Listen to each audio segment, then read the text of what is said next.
I'm absolutely delighted to be joined by boxing legend Amir Khan. We've got a massive show hitting Nigeria this weekend. Chaos in the ring, Lawrence Okolie, Ebenezer Tetteh. Now, I think this is a very interesting fight because I know you wanted to make Okolie versus Dillian Whyte, and Dillian Whyte had a very tough fight against Ebenezer Tetteh. So, is this a good opportunity for Okolie to get in with a former Dillian Whyte opponent and put in a massive performance, knock him out, and claim the bragging rights over Dillian Whyte? We tried to make that fight between Dillian and also with Okolie. I think that'll be a fantastic fight in the future that can happen. But I think this is a good way of maybe getting that fight on. Let's see how Okolie deals with his opponent, who was an opponent of Dillian as well. Let's see who gets the better finish, who looks better in the fight. And yeah, I mean, like I said, there's a lot of pressure, and there's always the pressure on a fighter like Okolie going into this fight because he knows that his rival, another fighter like a Dylan, did so well against him and beat him and knocked him out in this round or whatever it was. But let's see how he does against him. You get me? So he's always gonna have that in the back of his mind. But look, at the end of the day, I think that in the future that fight is to be made. The fight between Okolie and Dylan will be a mega fight in Britain. That'll be a big British fight because you can see both fighters. I mean, it's not that they don't like each other, but they would get it on and want to fight each other. So I'd like that fight one day. I mean, look, Dylan still has it in him. I mean, having that loss against Moses Atoma in Saudi Arabia, I still think Dylan obviously was just caught fast early by a younger, hungrier fighter. But still, you got Dylan there who can maybe fight against Derek Chisora again, maybe a Coley. So Dylan still has one or two big fights left in him.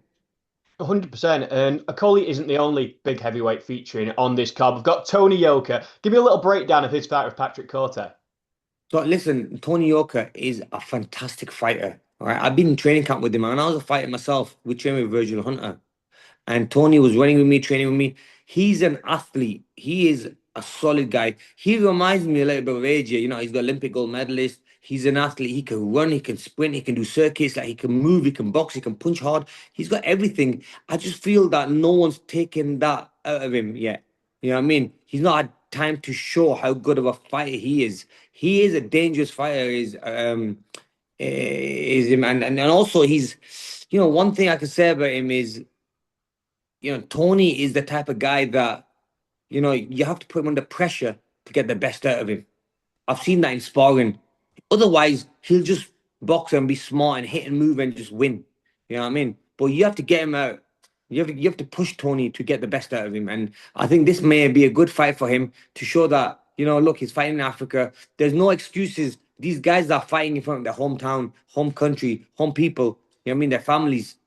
I mean, what a night it's going to be. Over the years, there's been some massive fights in Africa. Muhammad Ali, of course, fought in Africa. But in recent years, it's a continent that's been deprived of big boxing action. So how happy are you to be able to bring a massive event to this continent?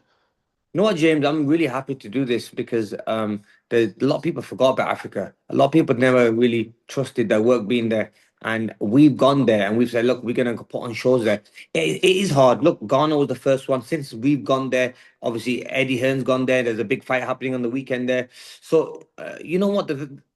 Look, it's harder to work in places like Africa because there's a lot of complications and there's a lot of problems that can happen with the authority, then also with the commission. I remember in the last fight in Nigeria, we had the commissioner of the event jump in the ring and said the fight's off. And I was like, wait a minute, this is live on the zone. First of all, I want to say a big thank you to the zone for supporting us and being there for us. So anyway, he jumps in the ring and says the fight's off. And I'm like, who? Like, leave it to the referee and the judge. Who are you to get in the ring? And like literally, so sometimes it's about Wild Wild West over there. Is that crazy, bro? Like sometimes you have to keep people on their chairs because they feel like because they got authority, they can do whatever they want. Now, this is a sport. We have to make sure it's done fairly and properly. And but yeah, look, it's an experience as well. It's good fun at the same time, but it's also about teaching the people in Nigeria and Africa what the work we are doing and how we're doing it and how you guys should do it in the future as well. So it's making the sport cleaner, better, and also safer. Absolutely. And in your career, you were an excellent trash talker. You knew how to sell a fight, but you spent a lot of time around the likes of Eddie Hearn, Frank Warren. What have you picked up and what do you think you're going to do differently to these guys? Look, they're fantastic at the job they do. I mean, Frank Warren, Eddie Hearn, both are one of the best in the UK to ever come out of, in the promotion business. And the thing is, I'm going to learn from them, get the good points I like. And also, I can't say nothing negative about them because they've just done great things and brilliant things. I thank Frank Warren, though, for being my partner in this event, going in co-promotion with me, giving me that support and help. I'm looking forward to maybe do something with Eddie Hearn in the future. Let's see. Look, it's all about working together. We work together as a promoter. Sorry, as a fighter. He was my promoter. I work with Eddie, Frank, you name it. All the promoters from Golden Boy, Oscar to Al Heyman to Bob Arum. I work with every promoter, Ben Shalom. So I've learned from everyone.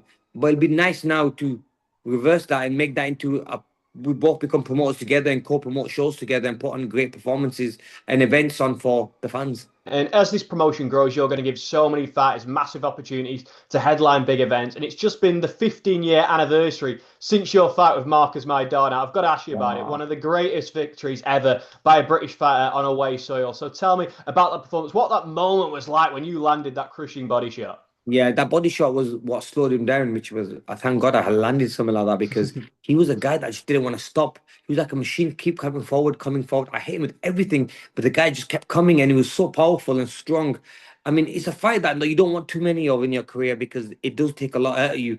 I remember the time where, like, I don't know where I was after the fight. Like, literally, I was back of the ambulance. I had to go to do my hospital medical, and I don't remember where I was going. I'm thinking, did I even win the fight? I must have been concussed. Honestly, like things like that, like fights like that are dangerous for you. Like, you know, to not remember what happened because I was concussed probably, but what a fight it was. Overall, it was worth being put in that position and being concussed for a fight like that afterwards. When I watched it, I was like, wow. Like probably after like round 9, round 10, I don't remember anything in that fight. But look, these are fights that always gonna people are gonna remember you for putting on great fights. And yeah, it's been 15 years, man. Seemed like yesterday. I remember every bit of it. You know what I mean? The training camp. I remember being there, people talking a lot of shit, saying that Marcos Maidana is gonna just go in there and knock me out, and I can't take a shot. But I think we proved everyone wrong in that fight. And what one of the best fights it was the best fight of the year in the world, which is which is big as well. Yeah, I mean to be one of, I mean you can imagine how many big boxing fights happen around the world to have one of the best, have the best fight of the year with the amongst of like Mayweather, Pacquiao's, you name it, Miguel Cotto's, Zab Judah, you name it. It was massive. You know what I mean? It was a massive thing for me, massive. And it was just good to celebrate that fight because that was the coming of age fight, and also it was a fight that uh, kind of cemented my legacy and also cemented who Amir Khan was in America because the fight was in America, it was in Vegas. Before then, I had beat Paulie Malignaggi, McCluskey as well. But still, there was always that rumor: is he gonna be good as we think he's gonna be? So in a way, that kind of ticked all the boxes that fight did. 100%. You mentioned Manny Pacquiao there. Can you remember that first time you went into Wildcard Gym and set foot in the ring with Pacquiao? Yeah, Manny Pacquiao, a legend in the sport, bro. And now I know him, I see him, we shake hands, we very respectful with each other. But yeah, I mean, what a guy he is, lovely guy, and respect him. When I sparred with him, it was like one of the best feelings ever. I was so excited, but at the same time, I was nervous and scared. But it was great that Freddie put me in the ring with him just to see my confidence and to see if I still have it in me after that fight against Prescott I had lost. So it was a great strategy from Freddie Roach. But with Manny, what a fight he is. Like I said, sharing the ring with someone like him made me the fighter I am.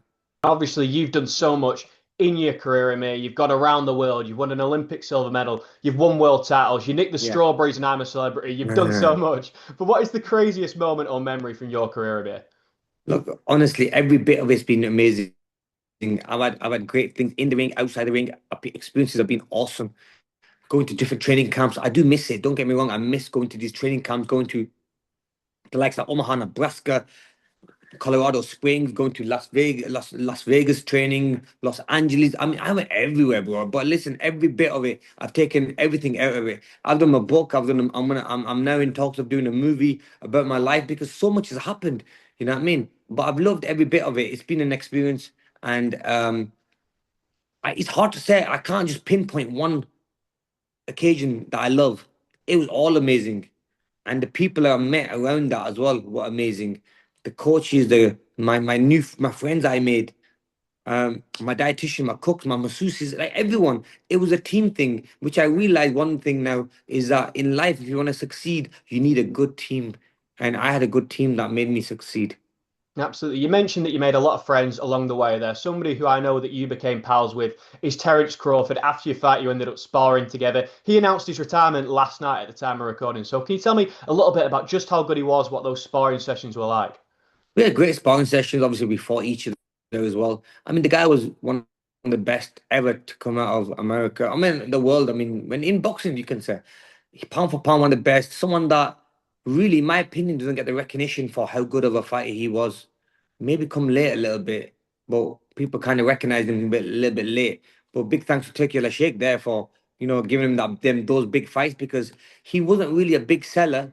But later on in his career, he did become a seller, but he would never have got them big fights that he wanted if he wasn't for Turkey. But look, I think he's had one of the best careers ever. People ask me that question that would he have beaten Mayweather? Yes, and he is someone that we're going to remember. I mean, I don't think people are going to appreciate how good of a fighter he was. Literally beat everyone and everyone. And what a nice guy he was outside the ring. I shared training camps with him.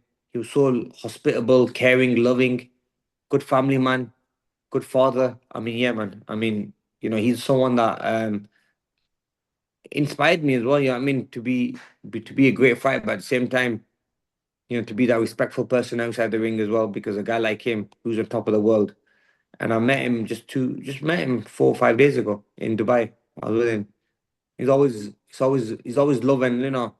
I was going to an event and he was waiting for me outside to see him, and like little things like that go a long way. Then we took a picture together with me, him, and Nico, which I'll probably post later on today. Nico Walsh. But look, someone like Terence is or should always we should be applauded for the great fight he was. Honestly, like people don't give credit. They will, but not as much credit as he deserves. He's one of the best out there.